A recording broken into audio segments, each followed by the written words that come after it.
UP के सिवनी जिले के घनसोर अंतर्गत बरोदा स्थित थर्मल पावर प्लांट लगाने के नाम पर किसानों से धोखा के मामले पर जिला कलेक्टर ने स्थगन आदेश जारी किया है। स्थगन आदेश में कलेक्टर ने AC blue thermal power corporation company के अनुबंध के आधार पर स्थगन आदेश जारी किया गया है। थर्मल पावर कंपनी ने नियम विरुद्ध तरीके से अन्य कंपनी को जमीन बेचे जाने का मामला 350 एकड़ जमीन पर किसानों के हित में आदेश जारी किया गया है।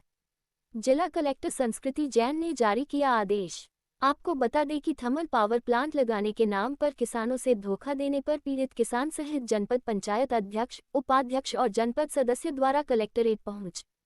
जिला कलेक्टर एवं मुख्यमंत्री के नाम ज्ञापन सौंपा गया था। ज्ञापन सौंप जमीन वापस करने की मांग की गई। थर्मल पावर प्लांट लगाने वाली एसी ब्लू कंपनी ने किसी अन्य कंपनी को जमीन बेचे जाने से गांव में किसानों में भारी आक्रोश व्याप्त था, जिसके बाद कलेक्टर संस्कृति जैन ने किसानों से धोखा के मामले पर स्थगन आदेश दिया। जारी किया आदेश में कलेक्टर ने बताया कि ग्रामों के कृषकों के द्वारा आवेदन पत्र प्रस्तुत कर ये तथ्य संज्ञान में लाया है कि उनकी कृषि भूमियों को हैदराबाद स्थित AC blue thermal power plant की sub company VNS realty limited, Khalghat realty private limited के द्वारा वर्ष 2011 में खरीदी गई थी। AC blue thermal power plant की सब कंपनियों VNS realty limited, Khalghat realty private limited के द्वारा ग्राम के कृषकों की खरीदी गई लगभग 350 एकड़ कृषि भूमि पर थर्मल पावर प्लांट का निर्माण नहीं होने से प्रभावित किसान लगभग 13 वर्षों से शांतिपूर्ण तरीके से उपरोक्त भूमि पर काबिज है, किंतु बिना विहित प्रक्रिया अपनाते हुए प्रभावित किसानों की उक्त भूमि को जनवरी 2024 में अपनी अन्य कंपनियां हैदराबाद स्थित बैकम इंफा की sub company BSS agro firm, Chinnabasavaiah agro firm इत्यादि को बिना प्रभावित किसानों को सूचित किए विक्रय कर दिया गया। उपरोक्त तथ्य संज्ञान में आने से कार्यालय की भूअर्जन शाखा में उपलब्ध अभिलेख के अवलोकन से पाया गया कि दिनांक 19 अक्टूबर 2011 को भूअर्जन अधिनियम अंतर्गत कलेक्टर एवं AC blue thermal power corporation limited Hyderabad company का अनुबंध किया गया है कि कंपनी को दी गई भूमि या उसके किसी भाग अथवा उस पर निर्मित किसी भी निर्माण अथवा भवन आदि को बेधने, बंधक रखने, दान देने, पट्टे पर देने या अन्य प्रकार से अंतरित करने का अधिकार नहीं होगा।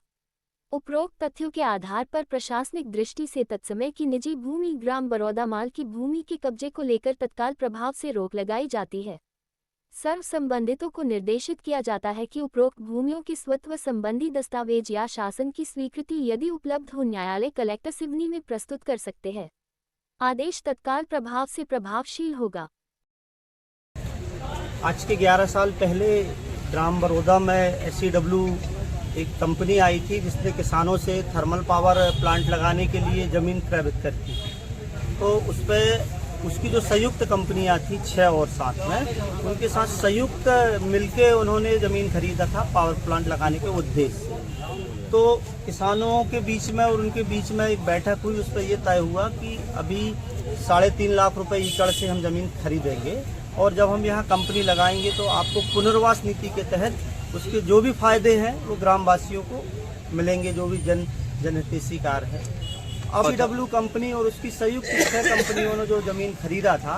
उन्होंने ये ज़मीन किसी अन्य कंपनियों को विक्रय कर दी। न किसान से अनुमति ली, न किसी को पता चला और उन्होंने ये ज़मीन किसी अन्य कंपनी को हस्तांतरित कर दी है, जिसके विरोध में समस्त किसान आए हुए। कंपनी का अनुबंध सरकार से हुआ था।